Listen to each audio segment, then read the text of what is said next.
பள்ளிகள் கட்டண கொள்ளையில் ஈடுபடும் தனியார் பள்ளிகளும் ஆர்டி சட்டத்தின் கீழ் முறைகேட்டில் ஈடுபடும் தனியார் பள்ளிகள் மீது தொடர்ந்து புகார்கள் கொடுத்து நடவடிக்கை எடுத்துக்கிட்டு வர 10 ஆண்டுகளா பொள்ளாச்சி கோட்டாப்பட்டியில் செயல்பட்டு வரும் லதாங்கி வித்யா மந்திர் பள்ளி தொடர்ந்து ஆர்டி மாணவர்களிடம் ஒவ்வொரு ஆண்டும் பணம் கேட்டு அவங்கள பெற்றோர்களை ஏகப்பட்ட மன உளைச்சலுக்கு ஆளாக்குறது, நாங்கள் புகார் கொடுக்கறது, அப்போதைக்கு அதிகாரிகள் அந்த பிரச்சனையை சரி செய்வதுன்னு இதுவரைக்கும் 6-7 ஆண்டுகளா தொடர்ந்து அந்த பள்ளியின் மேல் பல்வேறு புகார்கள் கொடுத்து எல்லா ஆவணங்களா கையில் வச்சிருக்கிறோம்.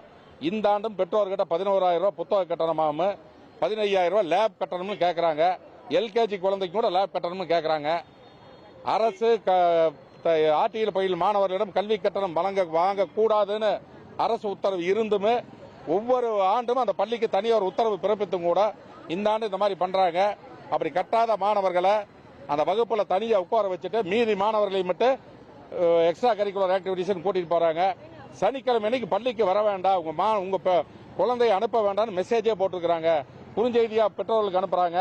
இவ்வளவு தூரம் அந்த பள்ளி பெற்றோர்களுக்கு எதிராக குழந்தைகளுடைய மனோநிலையை பாதிக்கிற வகையில் நடந்துக்கிற அந்த பள்ளி மீது தமிழக அரசு கடும் நடவடிக்கை எடுக்க வேண்டும்.